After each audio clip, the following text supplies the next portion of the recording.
Good evening and welcome to Cherries Red Army, Cherries in Focus, episode 26. 26? I think it's 26. We do thank you for joining us on this live stream. If you're listening on the podcast, thank you very much. Do subscribe to the channel because we are getting closer to 2,000 subscribers on YouTube. Do use the interactive chat. We're going to need you this evening. Big game on Sunday. We've got some transfer talk coming up very, very soon. I've got John and Aaron with me. If you're watching this back on replay, do give your thoughts in the comments. We read every single one. Jon Spark, how are you? Good to have you back on another stream. Under 18s are doing well, apparently. I'll dive into the chat in a minute. But how are you doing? A little bit of a break, but we get back into it very quickly. Premier League football. Yeah, absolutely. It does. Aaron was mentioning beforehand. It feels like there's been ages since we've played because it has.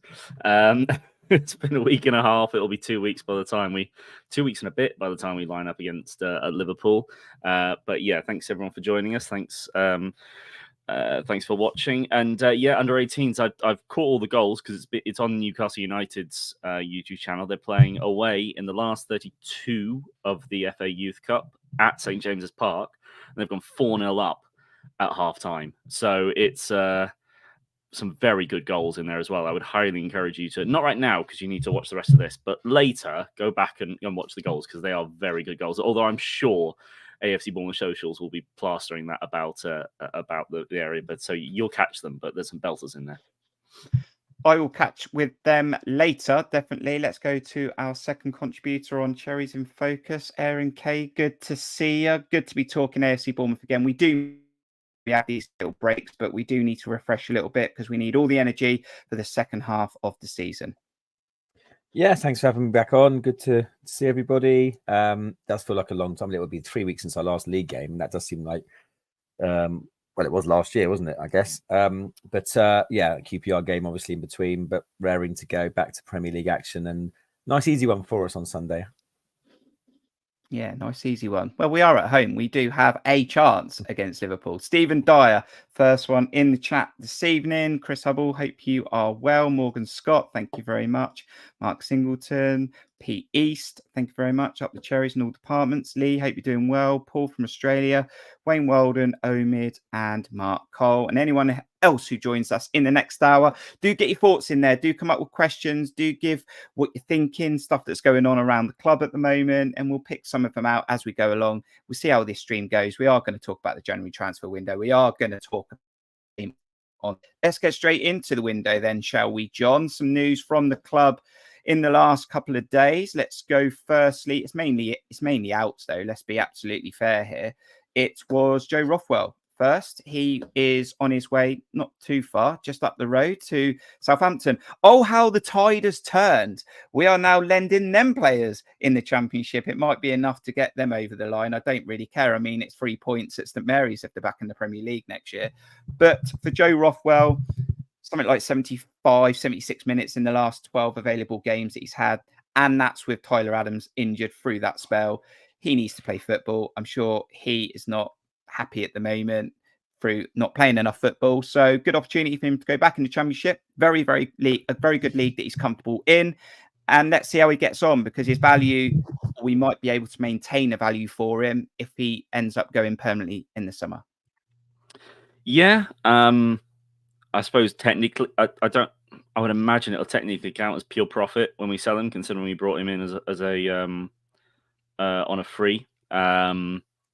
So yeah, obviously maintaining his value is important, but it's weird. I certainly didn't expect us to loan out Rothwell in terms of we were making fun at the start of the season of how many wingers we had, not necessarily how many central midfielders that we had. But when you think of Scott, Cook, Christie, Billing could play there. Tyler Adams is still yet to play a league minute for us. I suppose we've got enough depth, and it shows by the fact that he's barely played. He's come on briefly, and I think in this system, do I see him really working in the double pivot? I mean, he could take Christie's position, but he doesn't really dictate the play through passing. He does it through dribbling. He's a good dribbler, and therefore the real spot for him, I guess, would be the number 10 spot. But Kluivert's doing really well there. Billing is probably our second choice, and we've got others that can fit there. So in a similar way to the player that we'll come on to later, he just doesn't fit in the new regime, which is unfortunate. And I believe I saw a quote somewhere on Twitter which basically say that he's found the last few months very tough because he's been fit and he's just not been picked. So I can imagine how frustrating that is as a footballer and as a professional. So best of luck to him. And like you said, how the tides turn. What with rumours of David Brooks going to getting a loan spell at Southampton as well. It's all our old players that are going to them at the moment. It's what with he who must not be named there as well. Yeah, I did say when Bill Foley come in that I couldn't wait for the day when they were calling us rather than us calling them to see if Shane Long was available. So it is nice. I don't really want to help them come up, but it is what it is, I suppose. Aaron, Omid in the chat says, what happens if Cook or Christie gets injured? I rate Rothwell. Thought we should have loaned out Kilkenny instead. Rothwell come here as a counter-attacking midfielder. He had something like 10 assists, 3 goals for Blackburn when we signed him on a free. I think by default, he ended up playing a deeper role because of the situation we were in last season. When you're not coming on in the FA Cup against QPR or starting, was the writing on the wall this week? You just took the words out of my mouth. I was about to say, I think the writing was on the wall when he didn't, well, if he didn't start against QPR, but then didn't even come on at half time with that woeful first half performance, he probably thought, what am I doing here? I mean, look, Omid's suggestion about Kilkenny, for me, Rothwell obviously is streets ahead of Kilkenny, but it's all about what suits the player as well. Rothwell, for me, is someone I've always rated. I think, as you mentioned, he has sometimes been pushed into that number 6 role, which just isn't him. That's not his role. That's not where he's good, and he's kind of needs must, and he did a job there as best as he could. His best role as an attacking midfielder, box-to-box midfielder. And I think he showed it towards the end of last season, actually, when he got a good run in the team at stages towards the end of last season, that he was quite pivotal, actually. He played really, really well in a number of games. I thought we'd begin to see the best of him. John mentioned, though, there are players ahead of him in the pecking order. And I think the difficulty we've got is a fine balance between letting the likes of Rothwell, Traore, Brooks, talk of Mepham, all these players who aren't getting game time, all want to play. Some of them are internationals. They all want to play football. They all deserve to play football. They're all good enough to play regularly in Championship, if not even higher. But then we can't leave ourselves short. We still need a squad. So it's a very difficult balancing act between keeping players happy and them not being in the starting lineup unless there's injuries or suspensions. And it's a very difficult. I mean, every club obviously has this issue, and everyone wants a settled team. And Iraola's kind of finding his settled team now, and that does spell problems for some of those players you've mentioned, and Joe Rothwell being one of them. So again, wish him all the best. I do really rate him. I think we'll talk about Traore in a minute, where I think that just hasn't worked out. Rothwell for me is a talent, it's a shame, but it's a loan, so you never know what can happen in the future. But yeah, I wish him all the best. Gene says, I think Adams is coming back very soon. I think Bill Foley was very optimistic that Adams will play a part at the end. I think we're expecting him potentially to come into the squad. March would be my hopeful optimism in that. John, Ben is sharing us with the under-18s. Has he got his priorities right? I think he's missed the entertainment. To be fair, he was watching the first half. I saw him on Twitter, so he's caught caught all the fun. He should make sure he's focusing on us.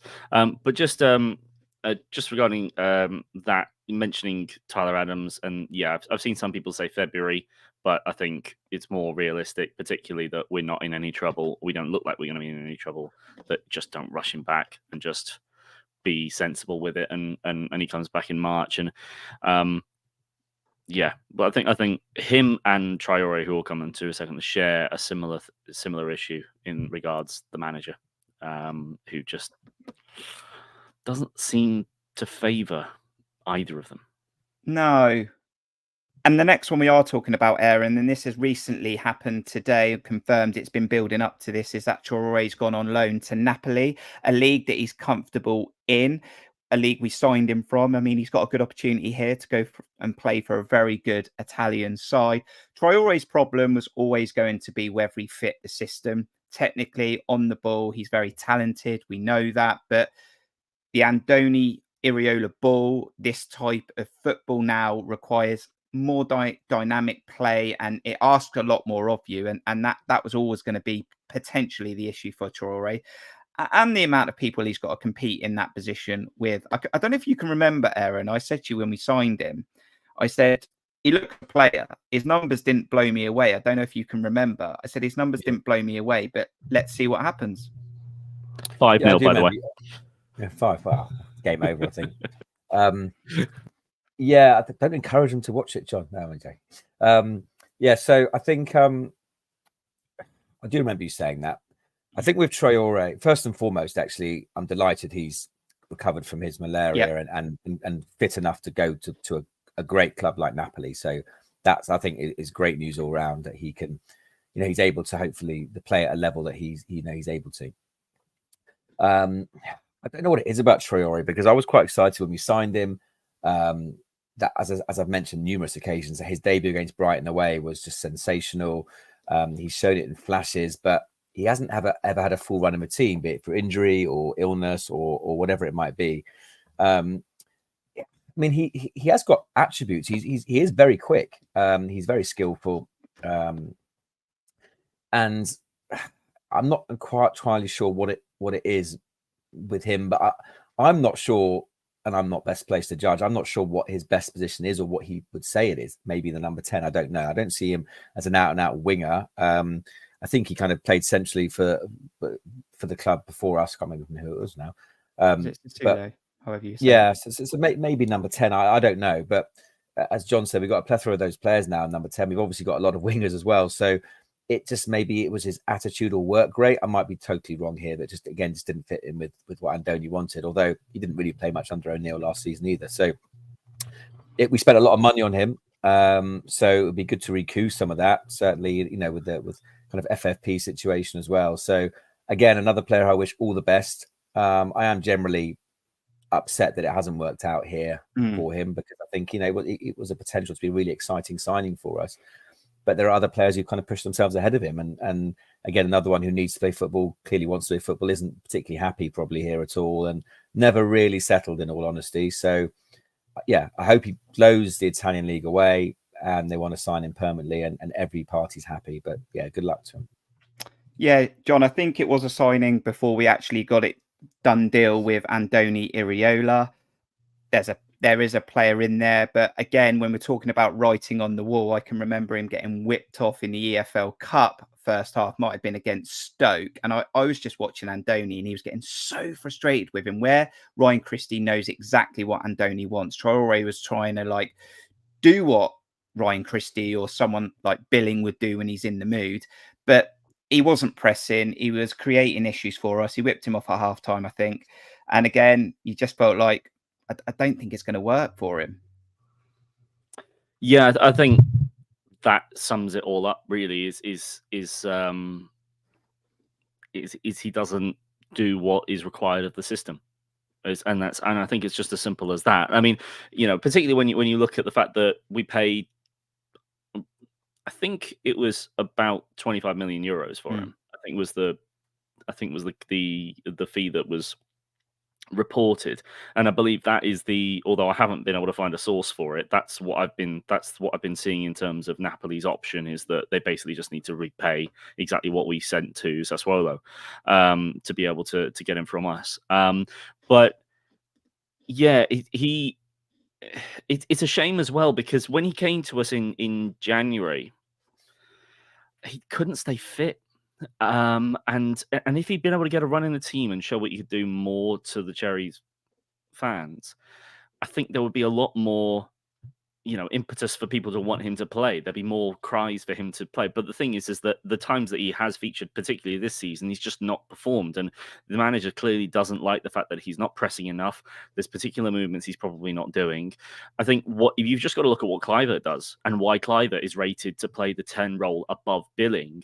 And Kluivert just shuffles across. He rotates frequently. He rotated with Sinistera. He would rotate with Tavernier. He allows the front the three behind Solanke to be rather fluid, but he gets involved everywhere. He never stands still. He presses really effectively, and while he's a little bit soft in the tackle at times, he does everything that Iraola wants, and Traore doesn't do any of it. And that's basically it. The manager, he was an obligation, as far as I'm aware, because we stayed up, he was an obligation to buy. So he was already in the squad for Iraola, and he just doesn't want him. And I think Rothwell is not the same, because obviously I think Rothwell does have the energy. I think he can follow the instructions. I just think he doesn't do most of what Iraola wants anywhere near as well as Cook, Christie, Scott, and the rest. And that's why he's not been favoured. And I think that I think that there has been talk of worrying about depth, but I don't see that too much of an issue. I think we had a slightly larger squad that we needed anyway. So I'm not too worried about squad depth at the moment. But yeah, it's I do feel sorry for him, because he was, he's up there as one of our most expensive signings in history. It's top 5. And it just didn't work. It just there's no two ways about it. It was a miss.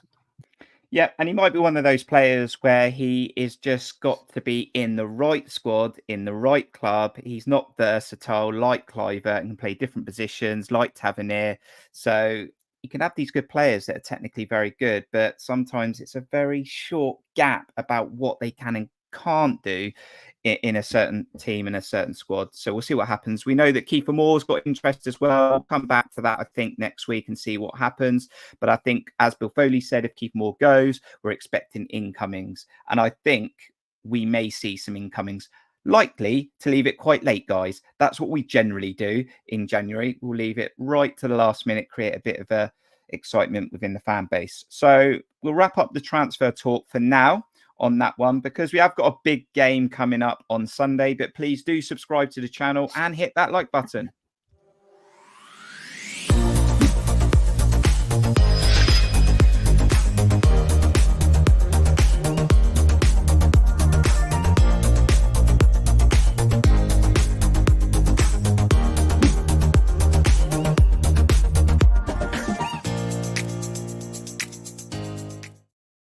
Yes, Premier League football is back against Liverpool at home, Sunday, January the 21st, UK time, 4:30 kickoff. Wherever you're listening to us now, wherever you are in the world, I'm sure you're going to be catching up with the Cherries. But it's Bournemouth against Liverpool at Dean Court again, guys. And we know last year we got the 1-0 win. Aaron, though, let's go back to the first game between the teams, which we were both there. I was there. I'm sure you were there as well. And John was there. And we had a bright start. There's a player that scored the opening goal in the fixture at Anfield. Won't be available for us this Sunday, I don't think. But bright start. We thought, here we go. This is Andoni Iraola. Let's upset a big team. But as the game developed, we conceded some soft goals and we ended up losing the fixture 3-1. But yeah, it was pretty good in spells, wasn't it? Well, it was better than 9-0 previous season. Yeah, it was. True. But yeah, look, we started like a house on fire, and Jadon Anthony scored a goal which was marginally offside. Then obviously Semenyo scored his chance.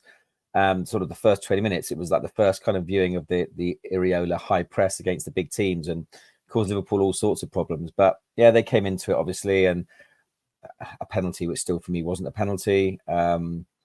Look, at Anfield, it's always going to be a tricky arse. Liverpool are exceptionally good at home, and ended up getting a third goal and comfortably winning the game in the end. And even though they were down to 10 men, so yeah, but it kind of came away from that thinking, we can cause some teams some real problems this season. If we can go to Anfield and play like that, then we can cause teams some problems. So yeah, it was impressive. But obviously, we're in a much richer vein of form now. They're missing certain players. Obviously, we are as well to a degree. So it's going to be interesting. But look, they are top of the league, aren't they? At the moment, they're still above Man City, yeah, I believe. So yeah, I mean, for me, it's the two of them for the title. I just don't think Arsenal, Spurs, or anyone else will be quite close enough. So I do fancy Liverpool and City to battle it out between them. And I think Jurgen Klopp has got them motoring. And even though they have been without certain players for quite a period of time now, that they're still churning out results without those players. So and before we move on to Salah, their record without Salah is actually surprisingly good.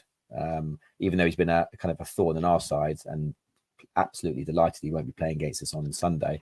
Yeah, look, they're still a formidable team, a formidable squad. As I said, Klopp's kind of, it was half a transition season, but it's kind of, well, they're well ahead of plan, and it's going well for them. And yeah, it's going to be very, very tough game, but you never know under the lights. It will kind of be under the lights, I guess, certainly by the second half at Dean Court. And yeah, we can give it a really good go. As Jon said, we're not really in any trouble, so pressure's off and go for it.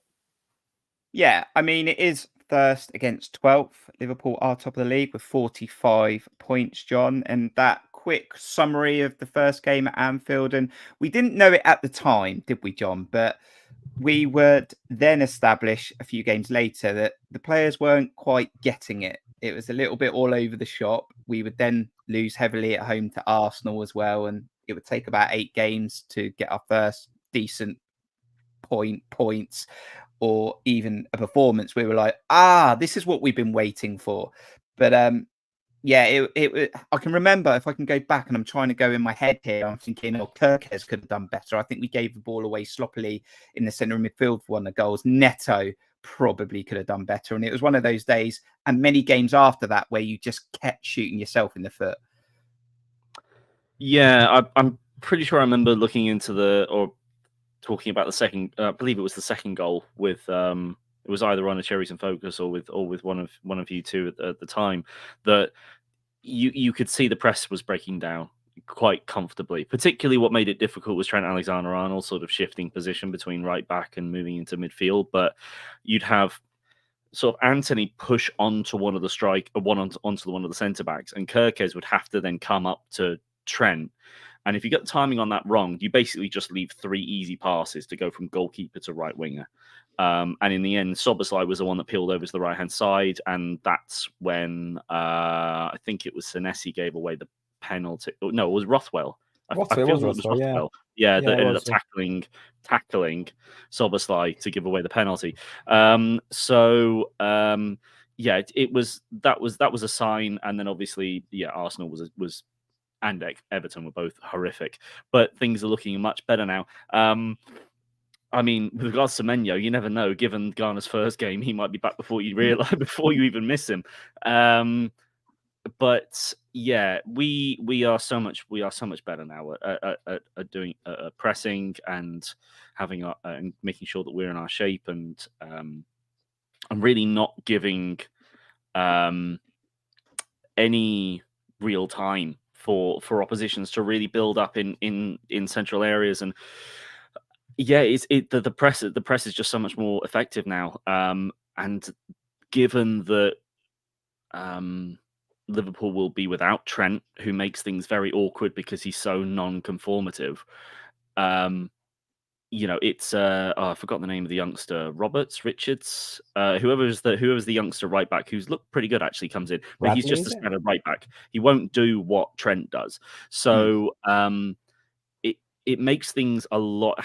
Losing Trent and Salah is like, okay, that makes things a lot easier for us anyway. But in terms of like, it makes their shape, they have to really sort of be a little bit more standard, because they lose something that makes them different in 2 things that make them different in Salah and Trent. So it really does help us a lot in terms of how we can set up against Liverpool. And it'll be so different to last season, because obviously last season we won this game 1-0.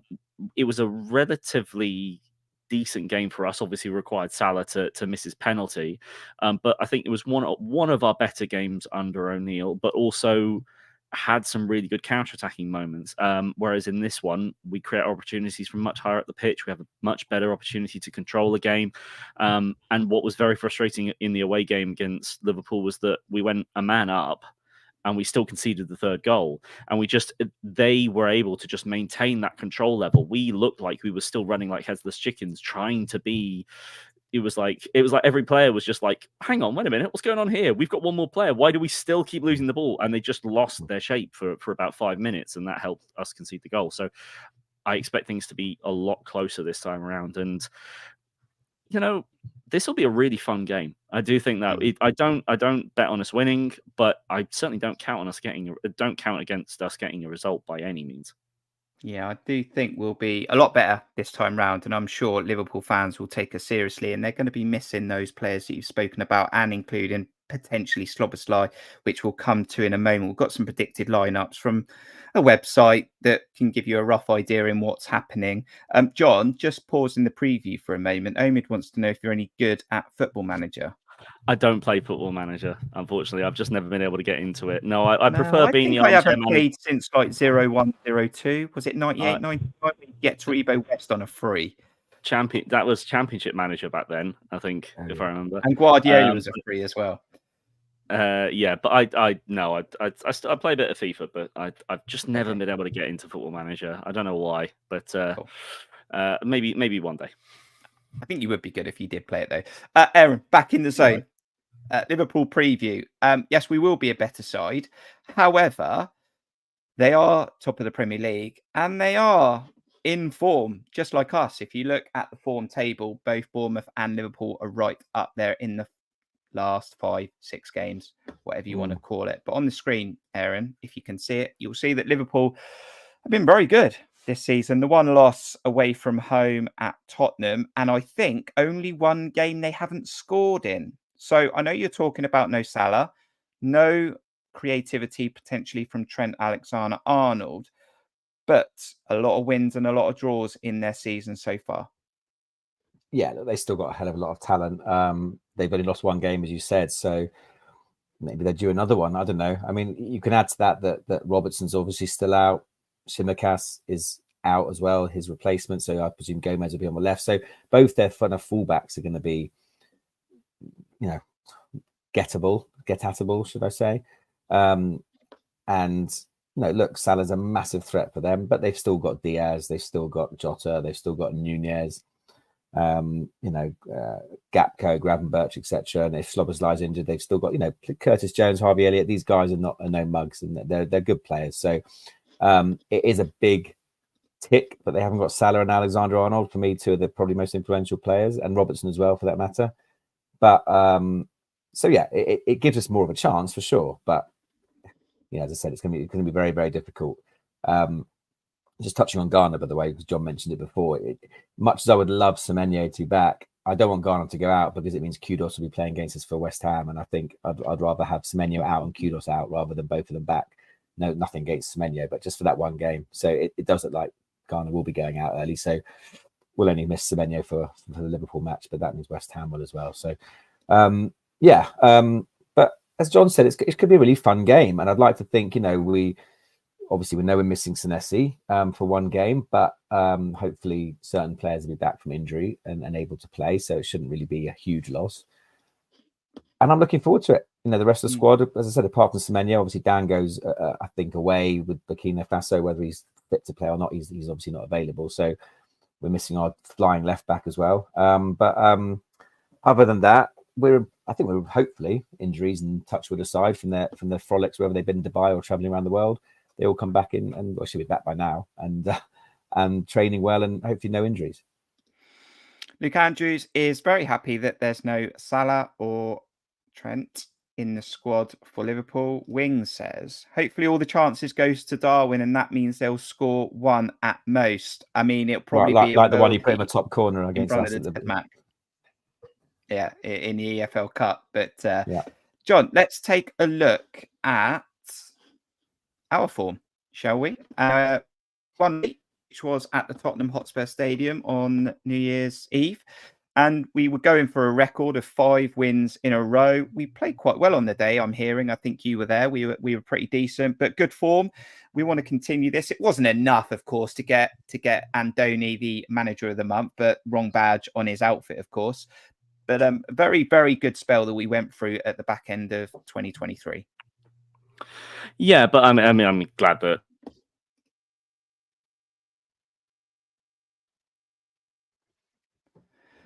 he's overexcited. I think he's overexcited and he's muted himself, Aaron. He's just lost his mic. Absolute amateur. Give as much stick as you want for John in the chat as he tries to get his mic back. Aaron, good form at the back end of 2023. Bail him out. Yeah, look, I mean, I was next to John actually at the Tottenham Hotspur Stadium, and we were superb that day. We absolutely killed Spurs for long periods of time. How we didn't score chance after chance, I've got no idea. Sinistera was leading them. I'm sorry, I'm laughing because he can't go. Sinistera was leading them a merry dance. We literally, we outplayed them at times. And I came away from that game obviously disappointed. Number one, because we lost. Number two, because I know a hell of a lot of Spurs fans. But I came away thinking, blimey, it's our first defeat in 7 or 8 games, and we played so well. And I'm just so excited to watch us play. So it's one of those where you come away and think to yourself, we should have won on another day, we would have done. But to go to 24 shots on goal, it does seem a long time ago. And then obviously we had the QPR game, which we have discussed, and which wasn't the best, but we got the result. So yeah, we should really be going into these next few games full of confidence, as I said, and hopefully energized, and hopefully injury free. Obviously, we haven't seen any kind of team news, I haven't seen any pictures of players training or anything. It's been kind of obviously a bit hush, but hopefully certain players will be back, and we can carry on the form and impetus and momentum that we had. Are you back, John? Let's do a mic test. Are you back? No, he's not back, Aaron. Absolutely letting us down. I mean, he claims to be an absolute pro. It's all right that he's getting as much stick in the chat, and they'll come back to John in a moment. What I like to see in the form that we've got there, and you'll see the games that we've been having recently, that we're chasing down another record, Aaron. I think I can't remember the year it goes back to, but I think we went 14, 13 games scoring consecutively. Yeah. And I think we've got 11 at the moment. So Andoni's chasing down another record. I don't know if he knows about it, but he's chasing down another record. John, are you in the room? I am. I'm back. You are in the room. Fantastic. Let me come back to that in a moment because I need to go back into the chat because Luke Andrew says, score by error by John. Ben says, still way better than me last week. My smoke signals simply weren't working at all. Paul thinks you need a bigger mic. And yeah, you're getting a little bit of stick in the chat. But I'm not commentating we're chasing down the record. We're taking down a record, John, of trying to score in consecutive games. I think the record's 14 in the Premier League. We're currently on 11. So another impressive stat. Is that Bournemouth's or just Premier League? Bournemouth. I was going to say, yeah, I think Premier League, I'd expect probably a bit more. But yeah, I mean, that's the sort of what we're doing under Iraola. Absolutely. And yeah, it was a decent He didn't put off, wasn't he? It was sorry because I lost being able to talk and hear you, so I don't know what laughing. Who starts laughing in the middle of a show? Who does that? You can't. Yeah, Aaron, whoever does that. But it was a decent performance against Spurs, and thankfully we did grab the goal we deserved at the end. But it's just the performances in general and the chance creation is just so much more impressive. The Opters, the analyst, put out a record, put out an article today about Dom Solanke.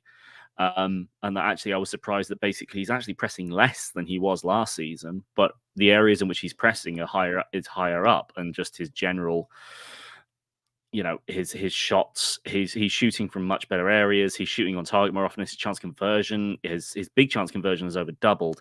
But we have the players around him to get him into good areas. I mean, okay, it doesn't have to be Dom Solanke, and ideally we would want him there, but I think a decent Premier League striker would be absolutely thriving off the service that our midfielders are getting to him. And it was worrying at first, but we're now getting a lot more players from other positions that are also obviously contributing. Alex Scott scored his first goal of the season, but Ryan Christie has had a couple of assists. Tavernier has obviously sort of been in a weird state at the moment where I don't think he's played that well, but statistically he comes out pretty decently and has got his goals and assists in Estera. Just all over the pitch is just really encouraging. So I wouldn't be surprised for us to break that record. We've already broken a few so far this season, so it could definitely happen.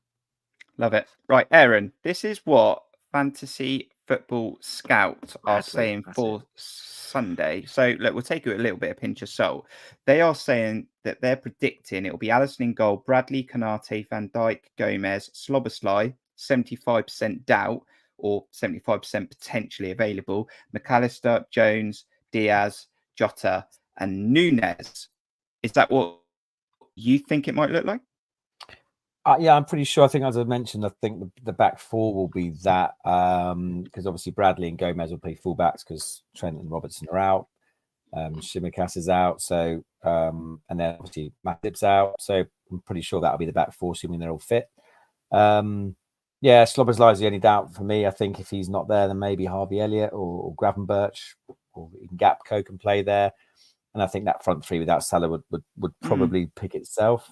Jota's a very underrated player for me. Well, he's not underrated. He's obviously very highly rated, but I just think, either Salah's not there, but there's a lot of problems those front three are going to cause us. Diaz for me is electric, and he's the one that would worry me the most. But Jota has this habit of kind of picking up pockets and is an exceptionally clinical finisher. So and Nunes, obviously people mock sometimes his finishing, but his pace, his power, and when he gets it right, he's also a real handful. So I would think that is very, very close. As I said, Sloboslai potentially the only one I would say not playing. So a formidable team, but I think the one thing, as we've highlighted there, potentially not that they're not good players, because Bradley and Gomez are good players, but they're not Alexander-Arnold, they're not Robertson. So that's one potential bit of joy we could try and get at them down those wings. And Van Dijk is a Rolls Royce at the back. Konate kind of blows hot and cold sometimes. So yeah, maybe we can get at them, but I think that would probably be close. Yeah, John, the front three, they are good players, and on their day, they can finish chances. We know that Nunes did that a few months ago. I think Diaz is a very, very good player. Jota is a decent player as well. So that front three could hurt us if we're not in the right frame of mind at the back. But I do tell you what, if that's the fullbacks, go get at them. I mean, I might be harsh here, John. I've never rated Gomez. I mean, I know Klopp has stuck by him, and I know we were interested in him a few times with Eddie Howe. I've never rated him. I think he's bang average. And if there's any Liverpool fans watching this, they might think I'm talking rubbish, and maybe I am talking rubbish. But what I've seen of him on TV, I've never been blown away by him, John. Yeah, and I mean, it's more so that he's playing out of position at left back. I mean, at right back, you can say fair enough on his favoured right foot, but left back is an awkward one for a right-footed centre back, let alone a right back to be moving over there. Bradley, I think, is quite a highly rated young player at right back, and has had a few glowing reviews from what I've heard of him playing out there as a decent tackler of the ball, but he's nothing going. He's not really I think he's more of a sort of like old-fashioned right back. I don't know whether he's necessarily got it going forward. But I think more so for me is that I would really have liked Semenyo to be going against Bradley there, because when you've got a youngster and you've got someone as powerful as Semenyo going up against, I remember at Newcastle and he went up against what's his name, the young left back they got off Chelsea on loan. Lewis, yeah, for 45 minutes, the guy bounced off him. It was just like watching an under-18 come in and try and do something in a professional game against someone that can, bench 280 or whatever. It was just like ridiculous. So, so that's unfortunate. But one thing we do have is pace up front, and I think that Solanke has struggled in the past against more dominant centre-backs like Konate and Van Dijk, and I think he will find it tough. But I think against Man City, I thought he did really well against Akanji.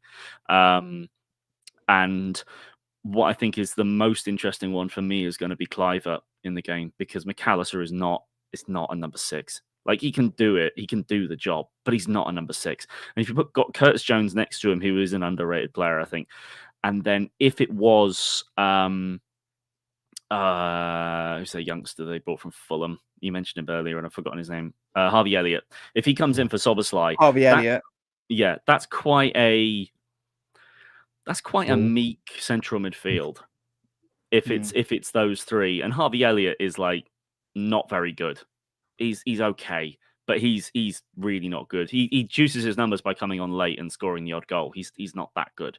So I quite like Kluivert darting around and sort of finding pockets of space in behind that midfield and combining nicely with what I would imagine would be Sinistera off the left and Tavernier off the right. And Tavernier against Jones is a matchup that I quite like. So, it'll be interesting to see that one. The only worry, I suppose, is going to be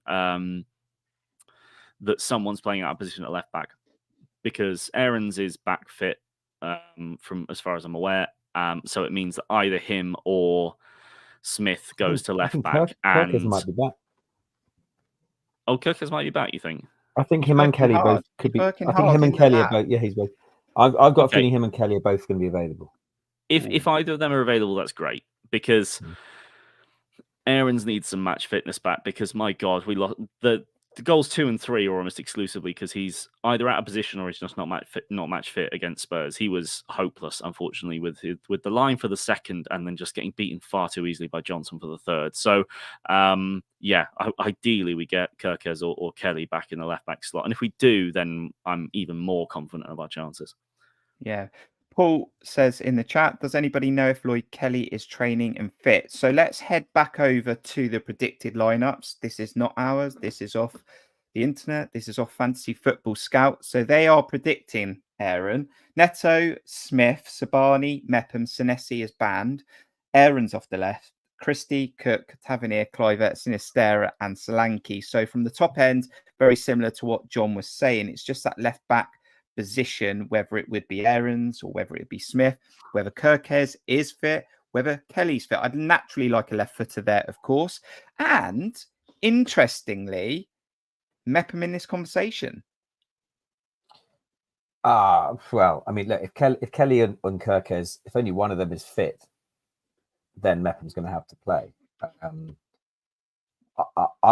hoping that they're both fit, in which case Kelly clearly slots at left centre back and Kirkes is left back, and it's happy days. And I would actually keep Adam Smith at right back for sure at the moment. Much as I rated Aarons before his injury, Adam Smith has just been sensational. So, obviously Marara carries on in goal. That's for sure. Never heard him called that before, but anyway, it could well be that 4 if they're both injured. I'm sure I read a couple of weeks ago. I think it was even Fabrizio Romano said, which is only because he's obviously the transfer guy, and he was said Kelly's now fully fit and available, and whether he goes or not, obviously he hasn't gone anywhere. So with Senesi out, if Kelly can be fit and switch in there, that's absolutely brilliant news. And if Kirkes is back, then great. If Kirkes isn't back, he might even go for Tavernier at left back for a one-off game, because hopefully it is a one-off game, because then we've got another 10 days until the West Ham match.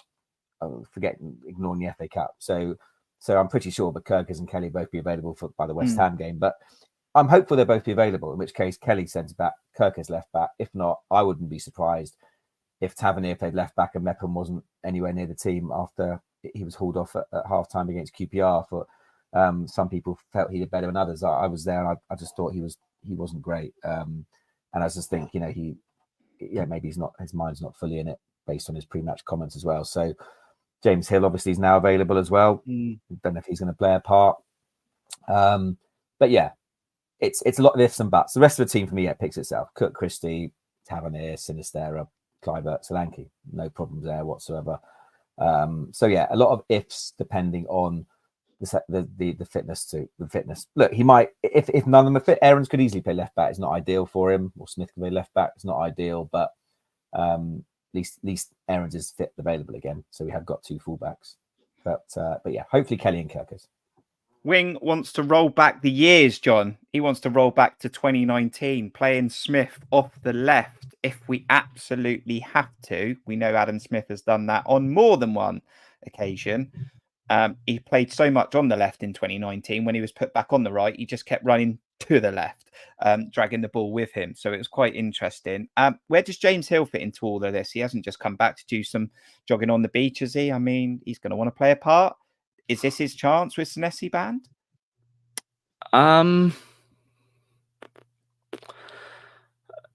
do think he'll probably just be third choice or fourth choice, probably, because I'd imagine Mepham is probably I mean, I think he's been quoted as being like all options are on the table, which I think is his way of sort of saying, I would be happy to stay, but I am also open to moving.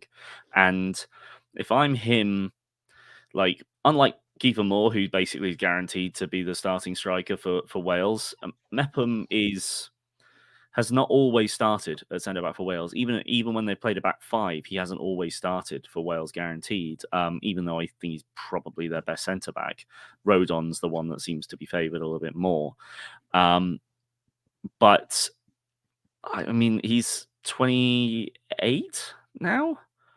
He's reaching sort of like the peak of his years, roughly, or is very close to. He'll be looking for game time. He's not going to get it here. He's not. Zabani and Senesi are both younger than him, and they're the favoured centre back partnership. So if he wants to, I don't have anything against him looking out there and just going like, what are my options? Other teams are interested. Obviously, Leeds has been linked with him, and I believe Sheffield United are very keen on buying him, not just loan. I'm fairly certain they want to get him permanently. So, it's an interesting one. So if Mepham does leave, then Hill just becomes basically the fourth choice centre back after Kelly. But because Kelly can play left back and centre back, Hill is basically the backup right centre back, which is what Mepham is at the moment. Hill would be the first choice after if Zabani gets injured. So, and I like Hill, and I think Hill's got something a bit more about him physically that sets him up. Like, I think he really could be a Premier League regular in the years to come. We'll have to see whether it's with us. It depends how much interest Zabani does and what profit we can get off him, because I think he's the one that I think Tottenham have been linked with Zabani in the last few months as well. So, yeah, he could feature depending on who's fit, but I think it's very clear to me that Iraola wants a left footer on the left of the centre backs and a right footer on the right, because it makes the passing angles a little bit better for him. So, yeah, we'll have to wait and see. But if Senesi's out and Kelly's also still out, then yeah, it's probably going to be Mepham. I've just quickly noticed as well, Aaron. Yeah, go on. So I was just going to quickly say the other option.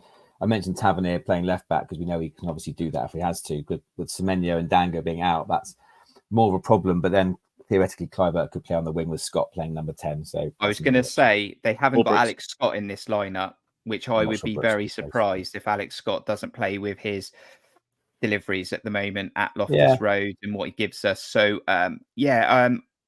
really. Well, you play Lewis Cook at centre back.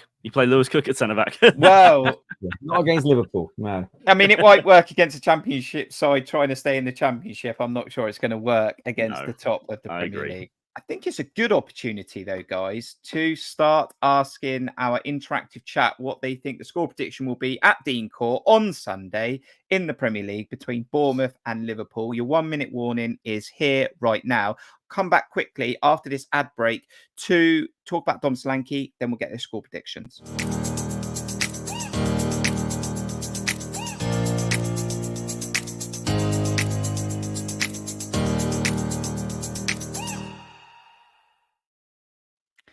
Thanks for joining us live on YouTube and Twitter. If you're listening to this on the podcast, not watching, listening to this on the podcast, thank you very much. Follow us, do what you can to support that part of our channel.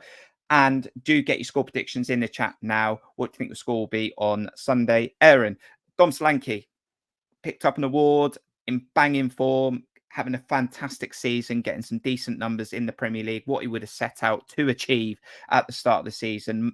Really enjoying his football under Andoni Iraola and playing against a former club. I mean, going to want to do something on Sunday, isn't he?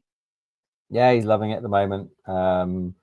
He's just taking it to a new level. Plenty of interest in him. We're obviously not interested in selling him. Hopefully he's not interested in even looking anywhere else. So yeah, I'm sure he'd love to put one over his old team on Sunday and just give him the ball. And yeah, can't wait to see him carry on. Hopefully he's over whatever knock he got against Spurs, because obviously that kind of kept him out of the squad. I think against QPR, he might have been on the bench otherwise.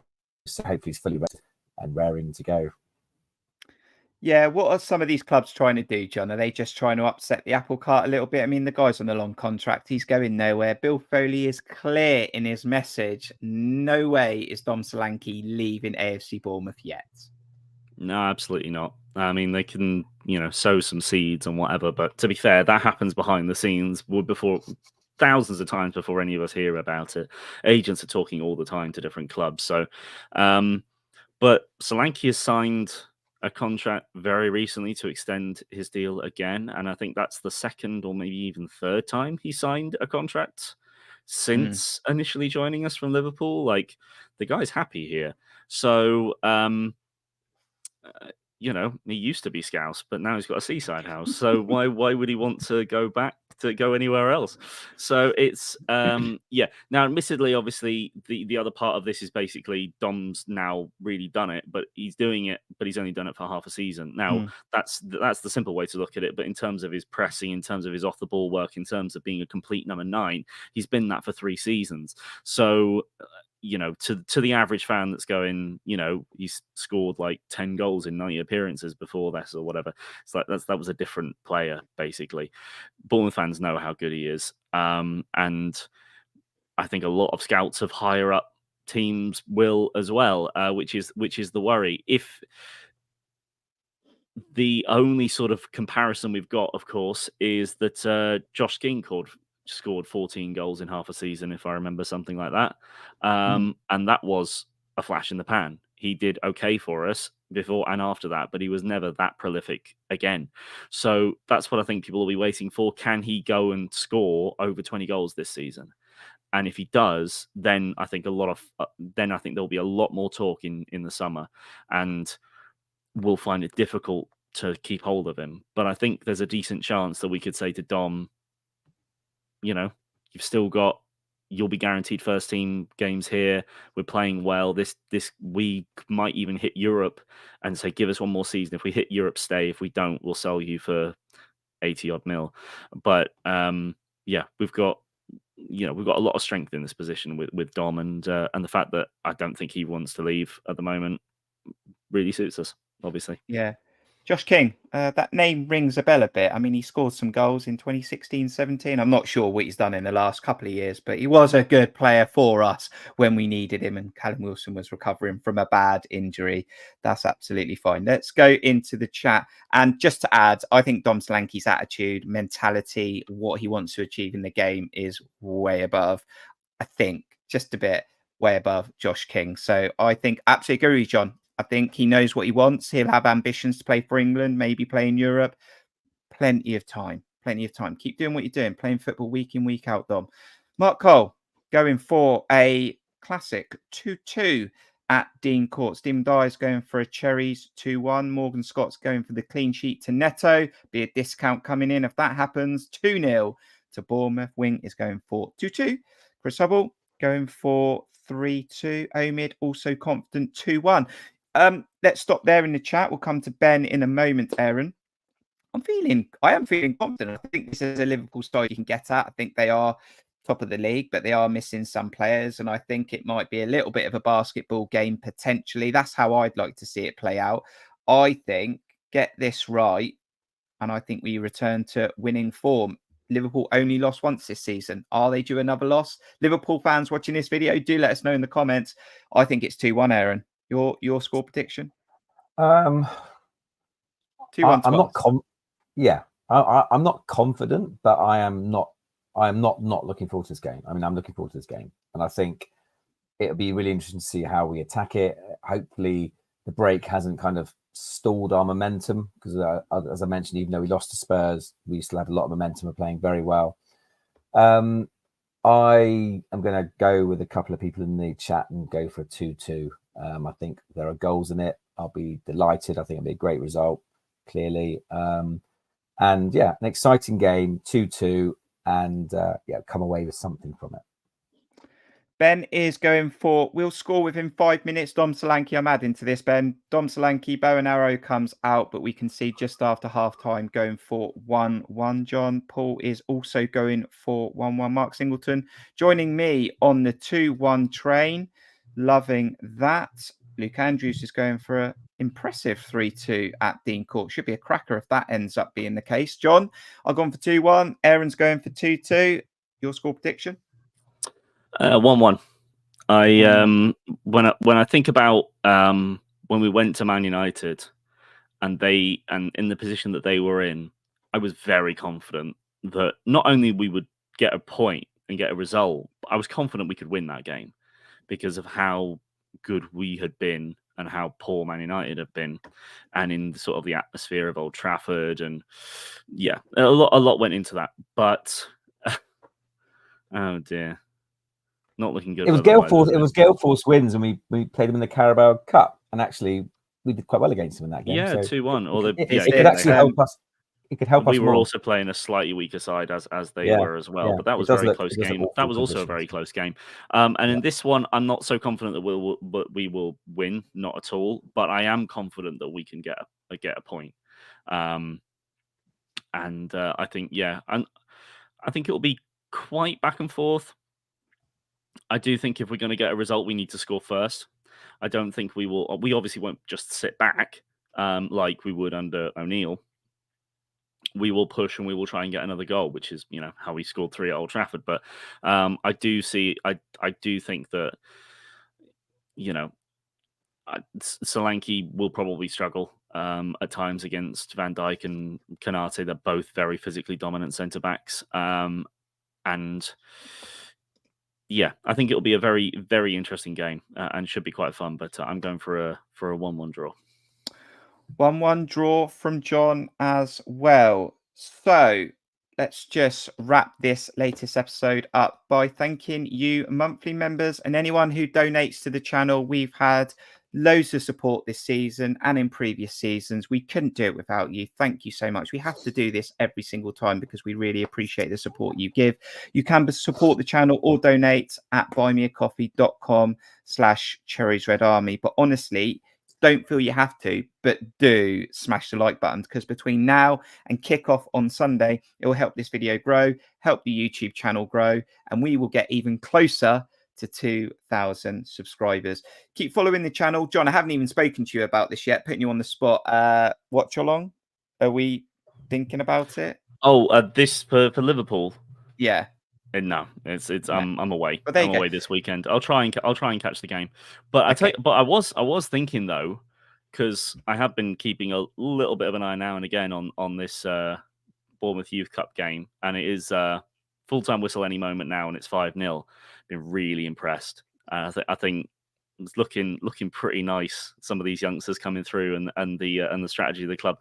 Might see if we can possibly get a watch along for the last 16 going, if because I'd like to watch this along with some Bournemouth fans if we do end up seeing this on a YouTube channel for the last 16 when that gets drawn. But yeah, not this weekend. But with the watch alongs, we'll get going again at some point later on in the season. Sounds amazing, John. Thank you very much, and thank you for joining me on episode 26 of Cherries in Focus. Back on it, looking forward to it. Let's see what we can do between now and the end of the season. Yep, absolutely. John. Thank you very much for everyone joining us, and please, as Ben said, please do smash that like button. It does really help us. It's all playing the game, playing the algorithm game. We're not just playing football here; we're playing the algorithm. So yeah, please do keep commenting, liking, watching, and yeah, thank you again to everyone that subscribes and donates as well. It's a huge help to us. We're not playing Football Manager. We're playing algorithm. That's what we're trying to achieve. Stephen Dyer has confirmed 5-0. Aaron, good to have you on another stream. Your final thoughts ahead of a big game at Dean Court. Yeah, thanks for having me on. Yeah, looking forward to it. I think, as we've said, we can play our game, be a real test, but nothing to lose, and go at them, and hopefully get back to winning ways after our last defeat. So yeah, looking forward to it. Oh, it's been so good to come back and start talking the Cherries. We're going to have some hopefully extra content coming your way. We're always trying to mix it up a little bit, see if we can add a little bit more to the channel. So look, just keep following us, hit the notification bell, follow us on our socials, and we might add a little bit new content where we can, drip it through, see if you like it, and hopefully we can get that sort of interaction going around the world for the Cherries, because there's lots of you that reach out to me, email me, you enjoy the content. So look, we'll see what we can do. Thank you to John. Thank you to Aaron. We'll be back next week to review Liverpool and focus on the next game coming up. Do enjoy the rest of your week. Do get behind the Cherries, an opportunity, I feel, to get a win on Sunday against the top of the league in the Premier League. Look after yourselves. See you on the next one. Up Cherries. Up Up the the Cherries. Cherries.